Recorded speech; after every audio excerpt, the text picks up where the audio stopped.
আজকে আমার স্বামী নাকি আমাকে বাইকের পেছনে নিয়ে ঘুরবে। আমিও বাইকের পেছনে উঠে বসলাম। এটা হচ্ছে আমাদের বর্মি পূর্বপাড়ার রাস্তা। এখানে শেষ হয়েছে বর্মি পূর্বপাড়ার রাস্তার শেষ সীমানা।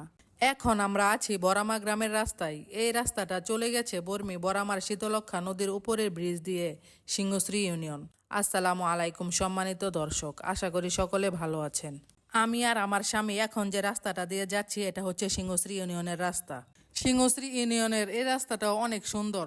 আজকে আমার স্বামী আমাকে যখন বলল তোমাকে নিয়ে বাইকের পেছনে করে আজ সারা বিকালবেলা ঘুরবো, তুমি কোন রাস্তায় ঘুরবে, তখন আমি বললাম আমি কিশোরগঞ্জের রাস্তায় ঘুরবো, কারণ কিশোরগঞ্জের রাস্তাগুলো অনেক সুন্দর। যানজট নেই, দুই পাশে সবুজ গাছপালা, খাল বিল নদী নালা সব মিলিয়ে আমাদের গাজীপুরের রাস্তা থেকে অনেক নিরিবিলি। আমার কাছে খুব ভালো লাগে কিশোরগঞ্জ জেলার রাস্তাগুলো। যদিও আমার বাড়ি গাজীপুর জেলায়, কিন্তু আমার কাছে কিশোরগঞ্জ জেলার প্রকৃতি খুবই ভালো লাগে।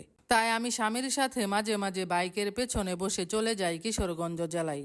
কিশোরগঞ্জ জেলা ঢাকা বিভাগের দ্বিতীয় বৃহত্তম জেলা, বাংলাদেশের মধ্যাঞ্চলে অবস্থিত। ঢাকা বিভাগের সর্বাধিক উত্তর পূর্বে অবস্থিত এ জেলা।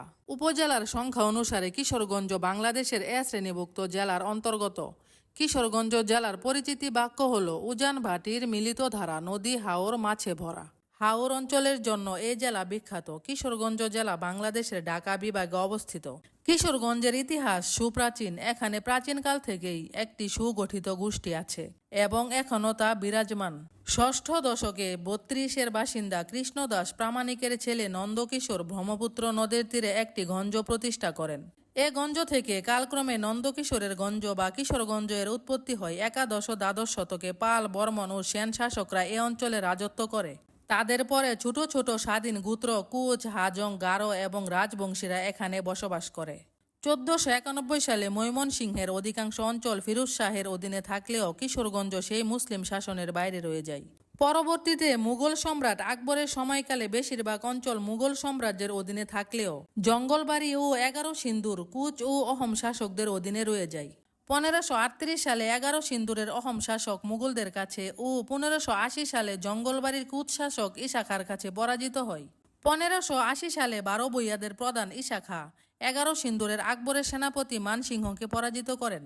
ঈশা খাঁর মৃত্যুর পর জঙ্গলবাড়ি ও ১১ সিন্দুর তার পুত্র মুসা খাঁর অধীনে আসে, কিন্তু ১৫৯৯ সালে তিনি মুঘলদের কাছে পরাজিত হন। আমার কাছে কিশোরগঞ্জ জেলার রাস্তাগুলো এত সুন্দর লাগে যা বলে বোঝানো যাবে না। আপনি যে কোনো যানবাহনে বসে যদি এই রাস্তাটা উপভোগ করেন তাহলে বুঝতে পারবেন আপনি এই রাস্তাটা যে কত সুন্দর, এক নিমেষে মনটা শীতল হয়ে যায়। বিশেষ করে যদি আপনি বাইকের পেছনে বসে এই রাস্তা দিয়ে যান তাহলে এর সৌন্দর্য আরও বেশি উপভোগ করতে পারবেন। রাস্তার দুই পাশে সারি সারি সবুজ গাছ, কখনো তাল, কখনো শাল, কখনো বটের ছায়া। প্রকৃতির রং যেন নতুন করে আঁকা এই পথের প্রতিটি মোড়ে মোড়ে।